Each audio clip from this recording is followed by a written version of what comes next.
From the creators who brought you RuPaul's Drag Race and $1 Million Listing, this is World of Wonder's Wow Report. Things that make us go wow. Hello, everyone, and welcome to the Wow Report. I'm Fenton Bailey, co-founder of World of Wonder. Thrilled to be back with Jane. Yes, with Jane St. James. We haven't seen you in so long. Your happy, smiling face. You look tan, relaxed, rested. Tell me what's going on. Oh, not yet. And sitting in for Tom Campbell this week, Blake Jacobs. Hi, I'm here. Hi. Well, okay. Yeah, we're counting down the top 10 things of the week that made us go, wow. We normally start at number 10. I don't normally start, but I'm going to because I'm just so excited about my vacation. So, Greece is the word, right? So number 10. Number 10. The Acropolis. So took the first family vacation in sort of since pre-pandemic, really. So I'd never been to Greece. And so off we all went. And I have to tell you, it was amazing. Started in Athens, where it's really hot. I mean, hot temperature-wise. In fact, we went up the Acropolis on July 3rd, which was apparently the hottest day average temperature in the world on record. I remember it like it was yesterday. I think we will all remember this summer for being the hottest on record. It is just, it is absolutely, era-defining heat is what it is. It is. I mean, we shouldn't be laughing about it, really. It's a sort of, but it was funny to be there because the thing about the Acropolis is, I think it means a city at the highest point. That's what the Acropolis is.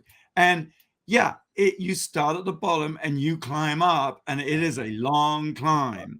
Oh, ouch.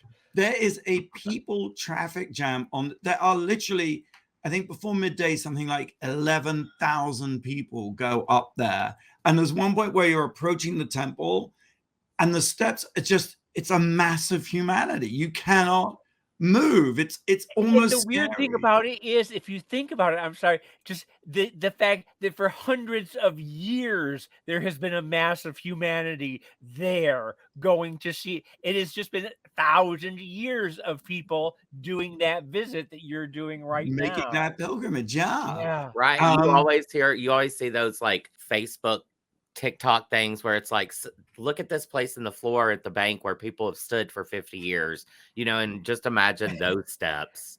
They must be pebbles by now. 1,000 years. Yes. It's a throng of tourists, but it is a breathtaking, unbelievably impressive site. They've been restoring it since 1975, and there's no end in sight to that work. But the thing I have to tell you about the Acropolis, being a spoiled white person, is there is no shade. There's like one tree somewhere that everybody's huddling under. And the guide, who's obviously used to hot weather, is telling us every detail about everything. And people are just fainting and passing out. And, it really was an endurance test of sorts. I mean, very amazing. And one of the things I'll tell you something, though, that your pictures, you are a magnificent photographer, Benson. There's a coffee table book in your future of just you fiddling around with your camera, taking pictures of everything, because the way you shoot it is postcard. It looks like postcards. It's such a gift to give to your kids, and Elliot probably won't realize till he's like 30 or 40 what it was, that he saw. So you're right. I think you're right about that. And I will say this, and thank you for your kind words, but it is more beautiful than the pictures.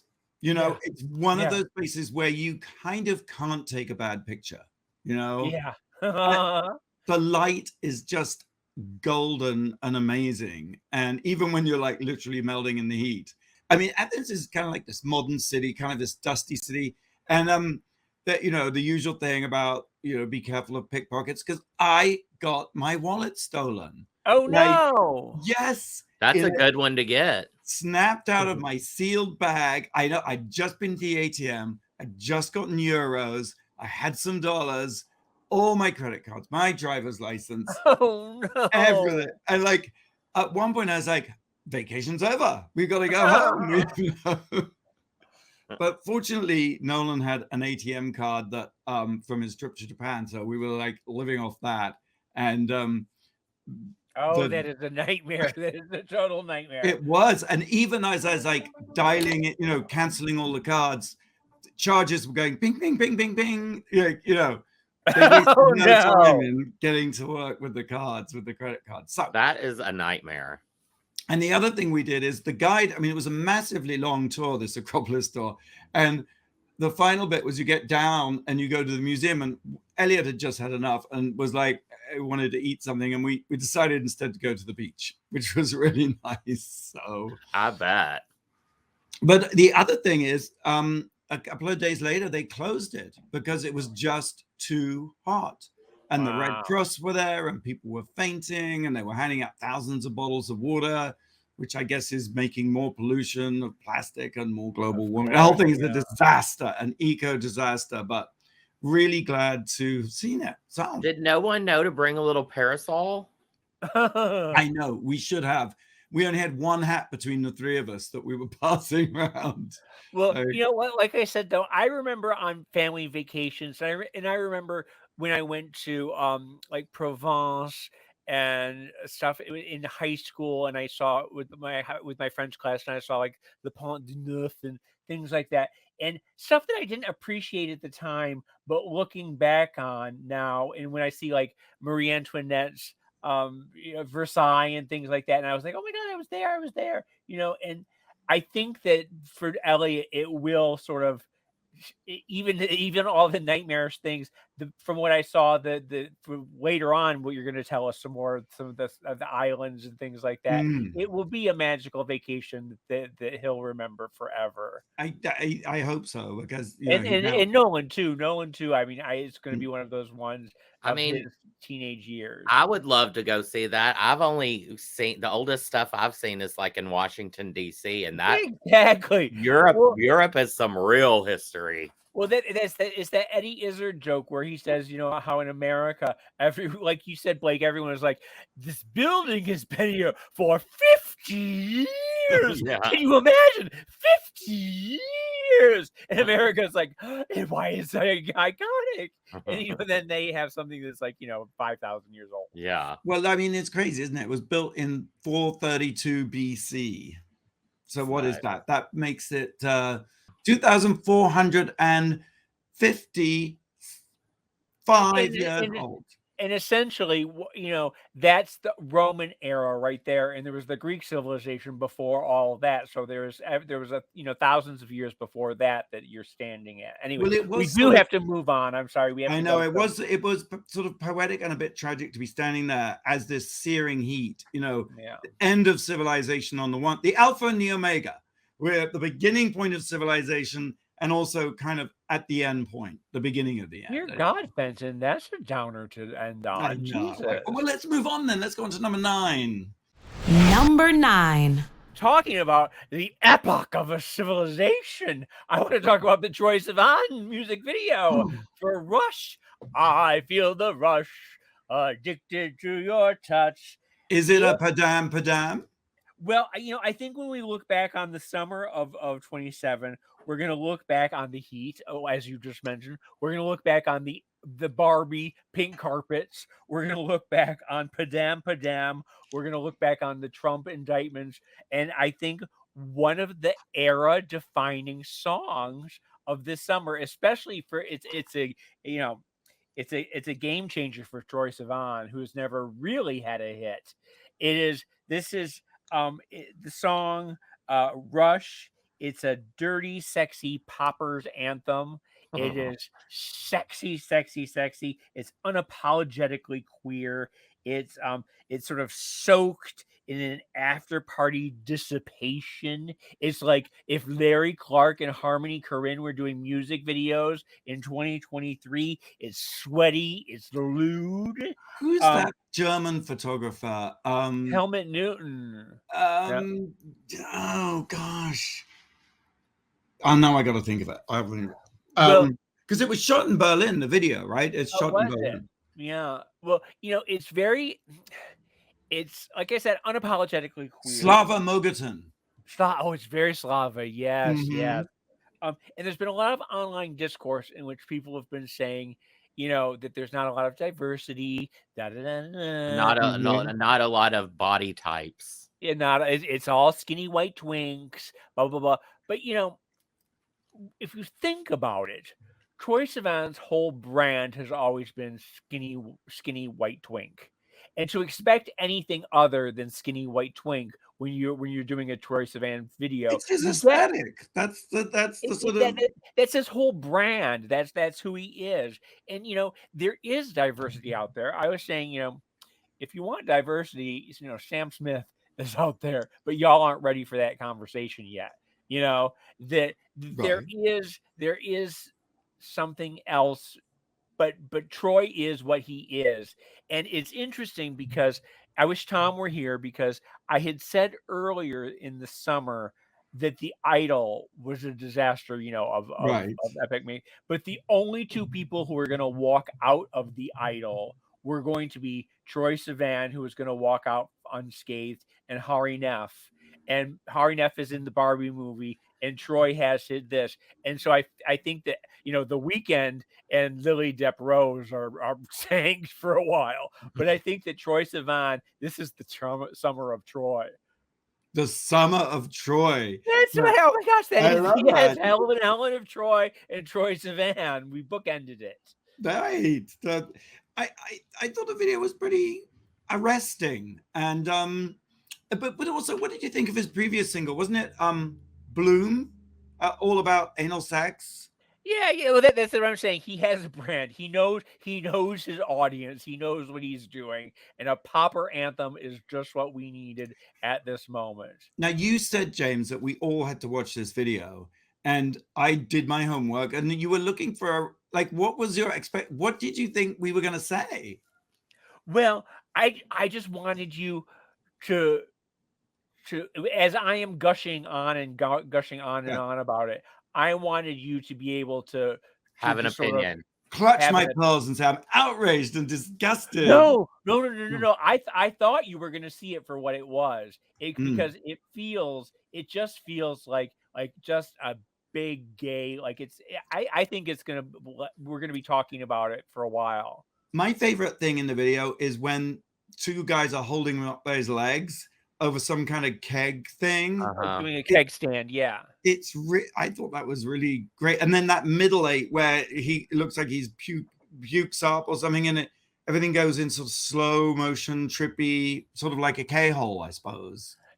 Yes, and there's also the moment where he's there's the glory hole moment that's shocking, where the camera goes through the glory hole. There's also when he picks up the boy who looks exactly like him in the bathroom, and they're standing there, and he takes the lighter and he goes down his body. What's he doing now? Tell me about that. Well, people online have been talking about that, and they're saying that it's either you're about to smoke some meth is what you're doing, or he is really just sort of illuminating his body for Troye in the darkness of the bathroom. He's showing him the lines of his body with the. It reminded me of when the great Kat Marnell, who was on this season of Night Fever, still airing new episodes on Thursday. Yeah. Kat Marnell's coming up. She said when in the episode when she was describing something that it was like Britney's Slave for You video all the time. Yes. and you know exactly what she's talking about when you say that. And when you say, Troye Sivan, I feel your rush, addicted to your touch. And that dance they do, the dance where they drink the beer at the same time as they lock arms. Oh, yes. Sort of, and goose step, like doing a Nazi goose step. It's very weird. Yeah. Very Berlin, right? Very sort yes. of. All right, that's Troye Sivan's Rush out everywhere. Let's move on to number 8. Number 8. Well, I want to do a little this week in legal news. Oh, did you guys hear about Gigi Hadid? Yes. wait, what? I saw that she was in the news. What happened? Well, TMZ is reporting that Gigi was arrested for marijuana possession after flying to the Cayman Islands on a private jet. And it wasn't, she didn't have the drugs actually on her. It was pot, first of all. And someone insinuated that the cops were trying to get a bribe because she was a rich girl flying in on a private jet. The cops have come and said that they definitely weren't doing that. And Gigi said, try me through the courts because I'm not paying a bribe or whatever. The reason that she is in trouble for it is because the person who had it, the jet was in her name. So everything on the jet becomes her, liability. Okay. Well, let me just say this about that, though. And you say, oh, it's just pot, blah, blah, blah, blah, blah. But here's the thing. When you think about Brittany Griner, and we just got her out of Russia and all of that stuff, if you, in 2023, are stupid enough to travel with drugs, I don't care what it is. I don't care if it's a Xanax. I don't care if it's pot. If you think that you are so famous and so rich that you just don't have to deal with that kind of shit, and you're going to Russia with pot, like, I'm sorry. I think that if you travel with drugs and you get caught, you're gonna. Well, I mean, but what if she really didn't know about it and now she's got? I don't care. I don't care. Nobody whoever it is in your group, you have to have an understanding that's it's Turkish prison. What's the movie with the Broke Down Palace? No. Well, Broke Down Palace. Yeah, definitely. Midnight Express. Yeah.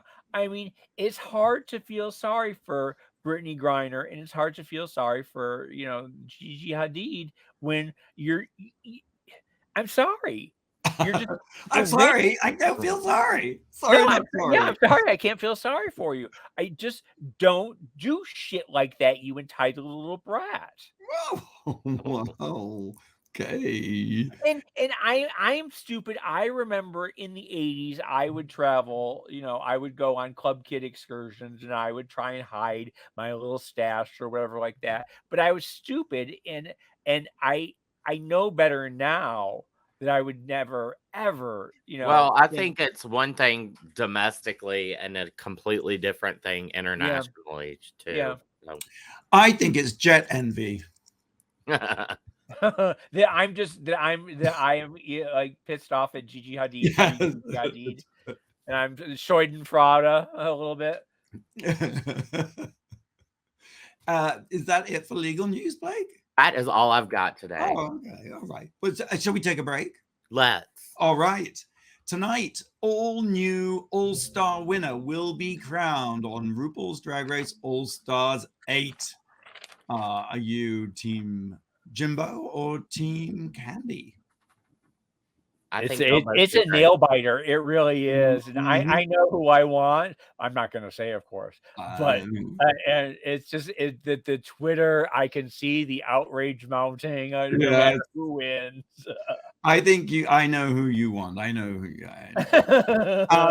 That's on Paramount Plus in the US, and of course, Wow Presents Plus outside of the US. Excited to find out who wins. WowPresentsPlus.com to sign up. I have a doozy of a question. It's a yes or a no question this time. Gwyneth Paltrow recently addressed whether or not she, quote, licks ass, end quote, in a recent Q&A. Do you think she said yes, or do you think she said no? Oh my gosh, we'll have the answer right after the break here on the Wow Report on Radio Andy. You're listening to World of Wonders Wow Report. Things that make us go wow. Welcome back to the Wow Report. I'm Fenton here with James and Blake standing in for Tom. And yeah, Blake. I asked a question.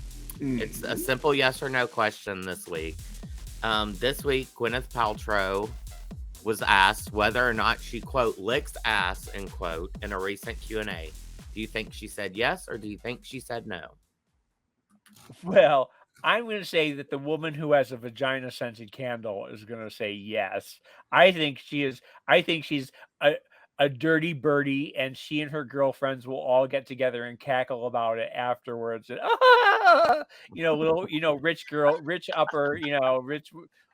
rich girls being naughty, I think, is her brand. Fenton, what do you think? I think she said yes and no. Well, she's elusive. She said, not generally, no. See? That's a yes and no answer. I was kind of surprised too, because I figured she's all goopy, you know. Yeah, I thought she would have. I thought she would have been very body positive about it, and yeah, that's interesting. I feel I should have a pun, but I don't. Should we just go on with the countdown of things that made us go wow this week? Number 7. Oh my gosh, it's me. Number 7. Number 7. Greece is the word part 2. So went on this family vacation to Greece, and we went to Athens, wallet stolen, everything, blah, blah, blah. But then we went off to some islands. We went to Santorini. Unbelievably beautiful. You are like perched on this sort of rocky cliff face with, little fishing village hundreds of feet below, and all the houses are white, and it's like a fairy tale. It feels like, that Star Trek episode, The Holodeck, where you go and you're in a sort of virtual reality world. Yeah, because it felt impossible. It just felt well. I imagine it's like Mamma Mia. Did you break it like Mamma Mia? It is just like Mamma Mia. I swear to you. And so then we got on the ferry and we went to Milos, and everywhere we went was just more stunningly beautiful than the last place. And in Milos, we did this thing where we went out on a boat, and for some reason we thought it was going to be 20 or 30 people on a boat. And we were sort of dreading it a bit, and then this dinghy comes up at the dock, and we think, oh well, that must be the what do they call it, the little boat that carries you to the big boat sort of thing. And we get in, but no, that was our boat for the day. And we had Captain Mike, and he took us around like little islands locally. And I swear to you, we went to this one bay. The water was so blue. It was just, and there were these sort of rocks just right, this sort of dramatic rocks rising out of the water in this blue water. And there were also caves that we went into. Yes. And it was just the whole thing. And then we got completely sunburned because we still only had one hat between the three of us. And then the hat flew off as we was going along. Well, I want to hear about Mykonos. Well, that was the last stop, Mykonos. WTF with Mykonos. It was like, all the islands are different and have their own character. I kind of like Milos because it felt the least sort of developed and the most sort of not authentic, but just the normal.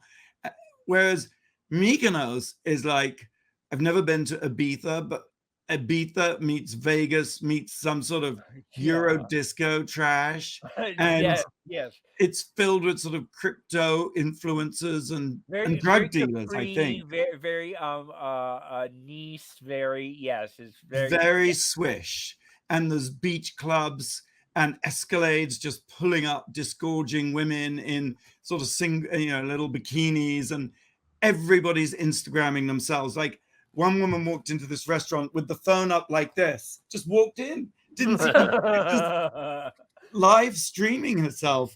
And the last night we went to this restaurant, so it was kind of like a fancy place. It was Zuma, and it's on a cliff overlooking, the sea. I mean, everywhere's got an amazing view, but this was so sort of everywhere you go on Mykonos. That serious, this is serious, we're all serious, serious chill is what everybody plays. It's like doom, doom, dum, dum. And it's sort of mellow disco EDM Euro music. disco, yes, it hasn't changed since the 70s, actually. Right. And the whole thing is a seamless sort of mix. And everybody's in their sort of bikinis, taking their own Instagram pictures. And of course, when it's sunset, that is primo time. Sunset is like sort of everybody rushes. And at Zuma, they have literally beds laid out against, so you can watch the sunset. And unless you're drinking there on those beds, you're not like, the guards push you back, like go back to your table. You can't, they've paid. It's like bottle service. It's like some sort of VIP club by day bottle service. And it's the drug dealers with lots of women who are basically hookers. I mean, you know, classy hookers, and they're all dancing. I mean, it was sort of. I can see a White Lotus being set there. At Oh, some point. God, yes, totally. Yes. It was douchey to the max. Yeah, but sort of fascinating, you know. Really, really fascinating. And I'd love to go back and like go to more islands. Well, I was going to say Mykonos is one that you go to in your 20s with your friends. I mean, that is sort of, I don't know that that's a family place that is as much as sort of Milos and the other place. But once again, the pictures that you took of the islands and Milos and all of that, it's, you have a beautiful family and they're beautiful pictures, and it just my breath was taken away so many times. It seems so magical. James, even you have to go. You would love it. I mean, it's like, and you just drink Aperol spritz from dawn till dusk. Well, you know, Egypt and Greece are my two bucket lists. At some point, you know, I have to. It's just, I have tears in my eyes because it just seems so magical. You're giving me goosebumps. I love it. Yeah. All right, so I'll stop, like, you know, doing that vacation porn thing. I promise. That's it for the vacation porn. James, let's go on to number 6. Number 6. Tabboo, Tabboo, who is a legendary fixture on the New York City drag scene from the 80s on. Stephen Tashjian is now a artist of some renown. I think if you're of a certain age and you're gay in New York, you remember the pyramid pictures that he did. He is responsible for Delight, the Delight letters. I think you know. Oh yeah. All the pyramid flyers he did, right? Yeah, all the T-shirts of the hairy-legged drag queens on the bars. He has a very distinctive style, but he's moved on and it's evolved, it's changed, it's really turned into something very spectacular. I sent some pictures of to gorgeous. Yeah, it's sort of Hockney-esque. He's changed from New York City to he did a bunch of LA pictures that are just seeped in greens and blues and yellows and reds, and the sunsets and the palm trees and the skies and the green. It's unbelievable. And they're huge. They are massively big pictures. The pictures that I sent, it looks like I'm actually standing in front of the Randy's Donuts, or I'm standing in front of palm trees or whatever. And I happen to be wearing a little Maison Comment green jacket with a Chanel-esque jacket with a vintage. I don't know if you could really see, but it was a vintage Kenny Daylane brooch and a sort of a sky blue silk jacket and the green shoes and everything. And I looked like the paintings. It was just looked gorgeous. It was a match, and you had those gorgeous bug-eyed sunglasses on. Those are the Tiger Morse glasses. Tiger Morse was a Warhol superstar, and I got the glasses from an auction after the 60s, and they are these huge glasses. They cost more than a car. I should never explain it. I should never say that, but they're my favorite glasses in the world. But anyway, and so needless to say, Stephen Tashjian Tabboo is booked for season 4. Oh, good. Well done. Yes. And Ann Magnuson as well. So I think I managed to do some. And this is for Night Fever, people, which is currently airing. Yeah. And Stephen couldn't have been more gracious, so wonderful. He saw me and immediately took me by the hand, introduced me to, this is the LA Times, this is, LA Magazine, this is so, and he took me in the little VIP room where there were some extra special pictures that the regular people couldn't see. And it Ooh. was, and he just sort of twirled me around, and it was really special and magical. And I've known Tabboo forever and ever and ever, but he is really a gracious, warm, talented, perfect gentleman now. And this is a base question to us, but whatever pictures sell for? I don't know. I didn't ask. So that expensive, they're probably like, and I think because he did that price upon request. Right. If you have to ask, you can't afford, darling. Right. Is basically it. But he did a collaboration with Marc Jacobs a few years ago. He did a collaboration with Dior a few years ago. So his stock has been going up, up, up, up, up. And in the basement of World of Wonder, there is a 6-foot tall portrait of Ru that Tabboo did. I know exactly the one you're talking about. Yes. All right. Well, Stephen Tashian's art show is at what gallery, Blake? It's the Karma Gallery. I'm sorry, the Karma Gallery in WeHo. Until September 9th. Good. Can't wait to see it. All right. Number 5, Blake. Number 5. Big celebrity news. I was going to talk about her when you were talking about Mykonos, because my friend goes every year, and he went to her beach club, which was there. Talking about Lindsay Lohan. Oh, she just gave birth to a baby boy, and they named him. No. I know. What did they name him? They named him Luai. Luai. It's an Arabic name that means shield or protector. And of course, everyone is, as they always say, over the moon. So wow. I wish her all the best. I hope this is a great chapter in her many storied lives. I have a feeling in 20 years we are going to be seeing a lot of Luai Lohan. He is going to be the Apple Paltrow of his generation. Well, that's all I've got for the celebrity baby news this week. But I do have a really good question. Let's have it. What city just set the world record for the longest drag artist stage show? It was 48 hours, 11 minutes, and 30 seconds. Amazing, yes. I think I know. We'll have the answer right up to the break, but I just want to tell you before we go to the break that RuPaul's Drag Race Down Under Season 3. Season 3 premieres next Friday. That's July 28th. All Stars has just wrapped. So it's time for Down Under. Of course, you can watch that on Wow Presents Plus, excluding Canada, the UK, and Australia. And it's on Stan in Australia and TVNZ in New Zealand. So there's a trailer on the Wow Report. And of course, as always, sign up for Wow Presents Plus at wowpresentsplus.com. We'll be right back after the break.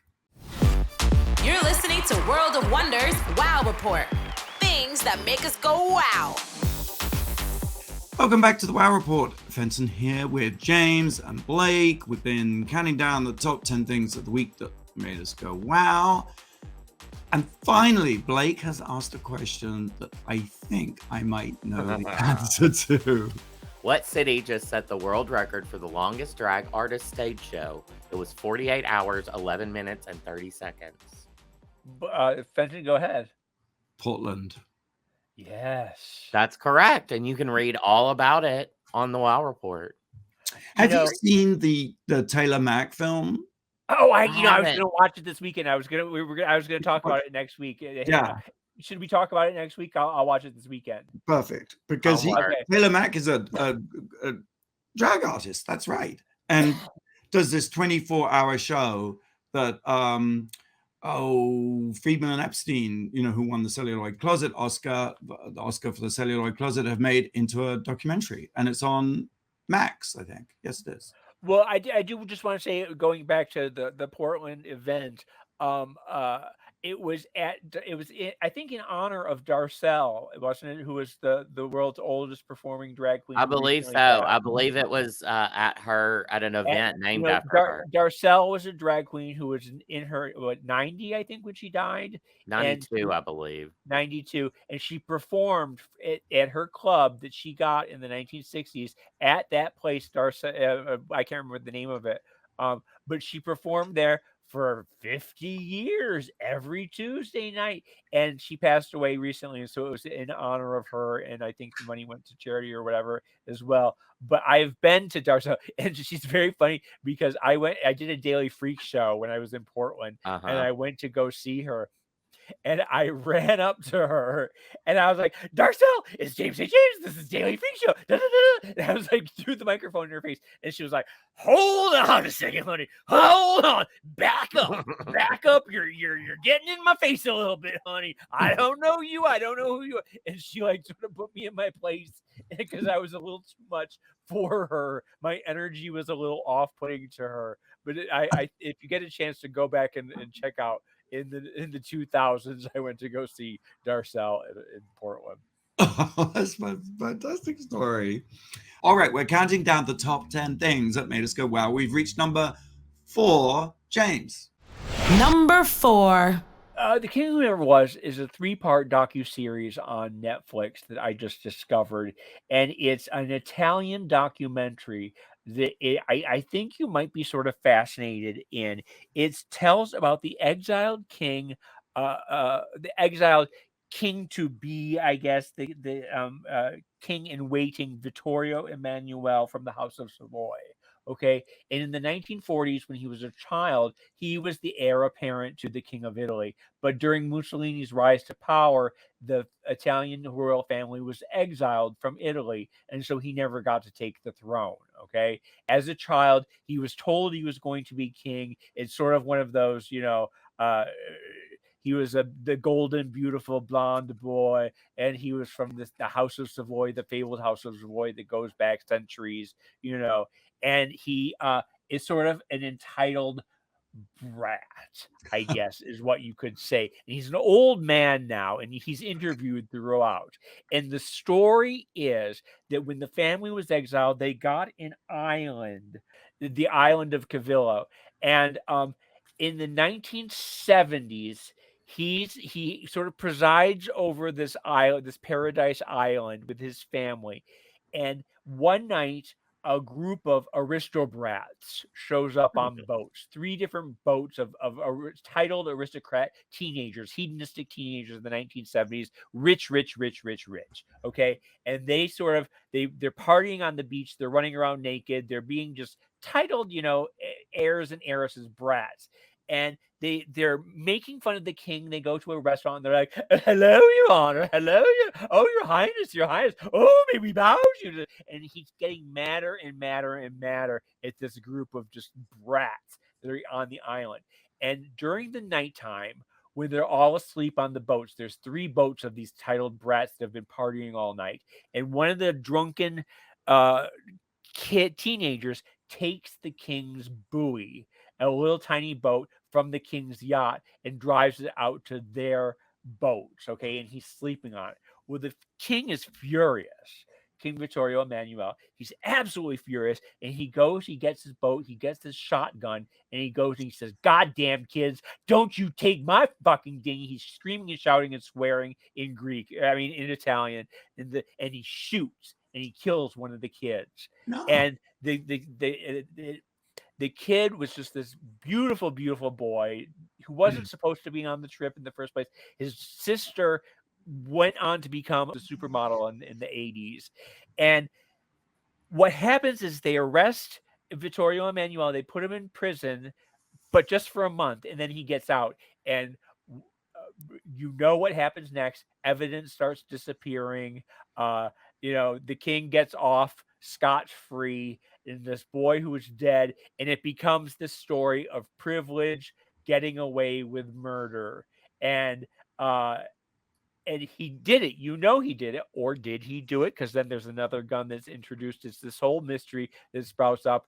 But you sort of, and he's telling the story from his point of view as an old man. And then you have Brigitte, who is the sister of the boy who was killed, who was a supermodel. And the funny thing is, I don't know if you saw the House of Gucci with Lady Gaga. Lady Gaga, yes. Yeah, but these leathery old Italian aristocrats, they are so anti everything American. They have these, leathery skins. They're all missing teeth. They have these horrible dye jobs. I'll put up some pictures of them, and they're just wearing $1 million in jewels with like a white T-shirt, and they're leathery, and they're coarse, and they're just disgusting. But everything that America, like Real Housewives, they are against. So there's no fillers, no Botox,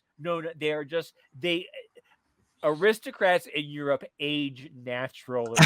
And they're proud of it. And they are just these ugly old rich people that are it's just fascinating to watch them, because it's not what America defines as money, glamour.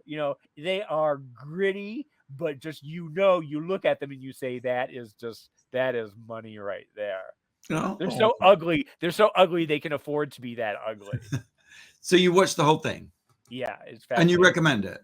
Oh, it's really interesting, yes. The King Who Never Was, streaming on Netflix. Number 3. I do have one more vacation story, number 3. So coming back from Greece, we were supposed to connect in London and fly on to LA. This is the summer of Flightmares. We are sat on the plane in London. They don't have a bus to take us off the plane, and so we missed the connection. Anyway, It was a blessing in disguise, because we had an extra vacation night in London, went into town, and the next day, Billy found this place, the Ice Cream Project. Now, I don't know if you remember, but I talked about this a year ago on the Wow Report, because there's this Anya Hindmarch is this fashion designer. Oh, yeah. And she launched this ice cream store where she took like soy sauce or chutney or tomato ketchup. I'm throwing up already. And made them as ice creams. And it's it's become this viral pop-up smash hit success. Everybody's flocking to try chutney ice cream. No, Branston pickle ice cream. Pickle ice cream. There's bile rising in my throat. And James, I say the words. It tastes like frozen vomit. It really is repugnant. But on the other hand, the hot buttered crumpets ice cream was delish. And I was so excited to go because last year when I went, they'd sold out of everything. So the store had closed, so I never got inside the door. And this year, there's soy sauce ice cream, there's ketchup ice cream, there's all, but I don't even know what a crumpet is, but it just makes me laugh so much. Tell me about the crumpet taste. Well, it's buttery and it has bits of crumpet in it, so it's a little bit chewy. What is a crumpet? I don't even know. Oh, you know what a crumpet is? Hot butter crumpets. It's like a muffin, but it's not. It's made more of suet, and you split it and toast it. What is this? Suet is fat. It's so British. It's so Alice in Wonderland. So suet is fat. You cut it in half, toast it, and then you put butter on it, and it melts, and then you put Marmite or something on it. Oh my God, that is disgusting. Unfortunately, it was raining in London that day, and so there weren't these impossibly long lines. So we got to try all the different ice creams. And Anya Hindmarch is famous because she invented the bag that said, "I am not a plastic bag," which is attributed with saving the world from plastic bags. And then she pivoted and created "I am a plastic bag," and then she did the Ice Cream Project. So, and she also sells bags as well. As I said, she sells bags. And hang on, yeah. So we went across the road and bought a bag. Because I just bought a bag myself, and we were talking about earlier. I got a Jean-Michel Basquiat bag right here. I don't see. Oh, it's gorgeous. Yeah, it's really nice. From the Broad, so it's art, and so we're tying it all up in a bow again. It's all about the bags and the ice cream. That's the ice cream project, and that's at the Anya Hindmarch store until maybe like runs through July into August, until basically they sell everything out. That's, you know, how long it lasts. So if you're in London, go to that. Number two. Number 2. Peaky Blinders. You know, I'm getting ready for the big Oppenheimer premiere, which is this weekend. And to do that, I think I need to get in sort of a Cillian Murphy frame of thinking here. And it is Cillian Murphy, not Cillian Murphy, as we've been saying for 20 years. You're Cillian. Yeah, exactly. Since 28 days later, I've been saying Cillian Murphy, and it's not. I have never seen Peaky Blinders before. I never watched it. And I've got to say, I was absolutely gobsmacked by it. I knew that it was going to be a prestige show when I watched it. I knew it was going to be, you know, people have been gushing about it for almost 10 years now. But I've just got to say, you know, it's about an Irish mob in the 1930s, 20s, 30s. I can't remember when it was. When I say hair, when I say, all of a sudden I understand why every man in the entire world went to their barber and said, get me the Peaky Blinders haircut. It is that shaved up to the sides, hard part, in that everyone for the past 10 years, every man, that it went from gays to hipsters to now proto-fascist Proud Boys, and you know, everyone in the world has adopted this as their look at a certain point.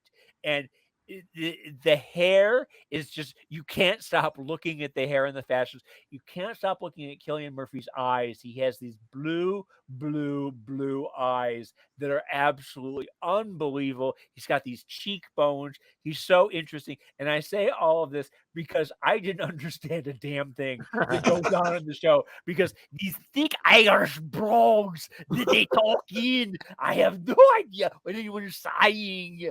That was my Irish brogue attempt right there. But I have to watch it with subtitles. I think I have to go back because they just whisper in these tiny Irish accents. I have no idea what anyone's. So I was just fixated on the hair, the clothes, and Cillian's. What about Cillian's nose? I think his nose is just everything about him. He is a magnetic performer, and he plays the head of the family who is just Machiavellian, and the way he rises to power, and the way he sort of he's evil, and he's manipulating, and he's just you never take your eyes off of him for a moment. He's absolutely, and I can't wait, because they say that, you know, that it is going to be a showdown between Leo for Murders of the Flower Moon, I think, or the. Right. They do say that Oppenheimer is a work of extraordinary genius. But also, I have been seeing people who have seen Barbie say, honest to God, that Ryan Gosling is going to be nominated.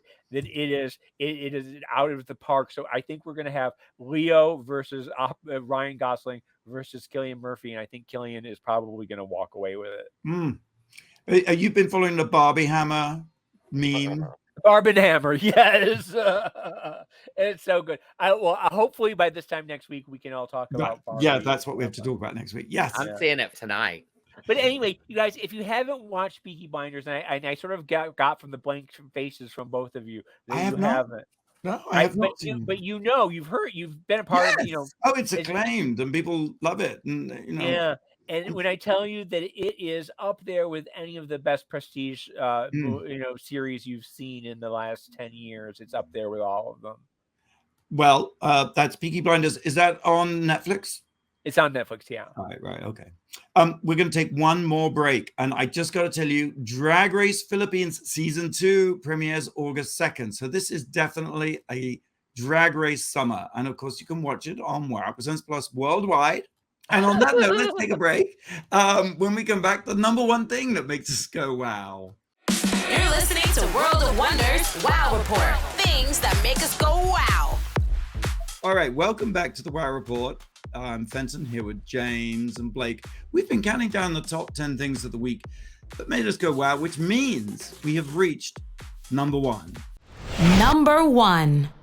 I don't know if you know this or not, but we tape in advance for the show, so we don't know A little what's bit in advance, a little literally. bit in advance. But it seems to me that there's going to be an indictment coming down for Trump over the January 6th insurrection. You mean It- another indictment, another right? indictment coming down the pipeline for him, and the rumblings are in the Trump camp. You could see the Republicans, everyone is sort of rushing to the pearl clutching from the Republicans, and it's funny because it's a drip that's happening with Trump, and I don't know if I can get excited or not. We've been down this road so many times before, but it does sort of feel like the deluge is almost upon us.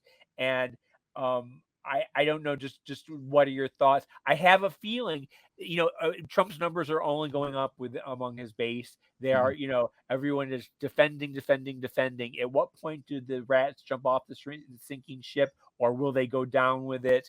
I don't know. Fenton, what are your thoughts?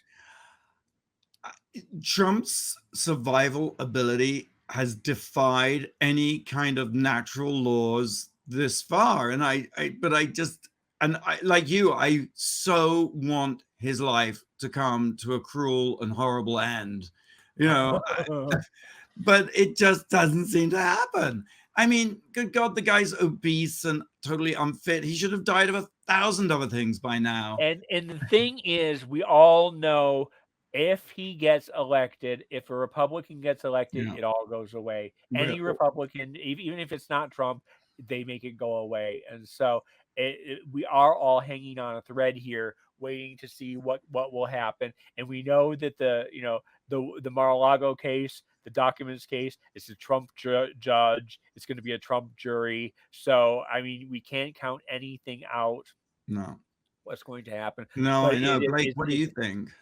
I'm hoping, but I'm not going to get my hopes up. Yeah. Right. Yeah, it's a nail biter. It's a nail biter. But it's interesting how all of this, I've never seen in history where everybody is just digging their heels in on the Republican side, saying we don't give a fuck how many indictments. It's actually making people say everyone's trying to get him. Poor Trump, poor Trump, poor Trump. It's weird. I've never seen anything like it. Well, the only thing I think they have going for them is party unity. They have no ethics, no morals, no policy, no vision, no business being alive. I really hope in my heart of hearts that Hunter Biden runs for president in 2028. That is my deepest, darkest hope. And that we just have 8 years of Hunter Biden smoking crack with hookers in the White House. That is my deepest, darkest wish for the world. Well, Hunter, if you're listening, you know what you must do. Where is Oprah in all this? It's like, come on, Oprah, run. Or Michelle Obama, yeah. Or The Rock. I'd vote for The Rock. You would. All right. Well, that's all we have time for. So thank you so much for listening. And thank you, James and Blake. It's so lovely to see you both. You can watch these shows on our YouTube channel, Wow Presents, and get a lot of visual input, or just wait for the same time, same place next week. Until then, go out and do something that makes the world go wow.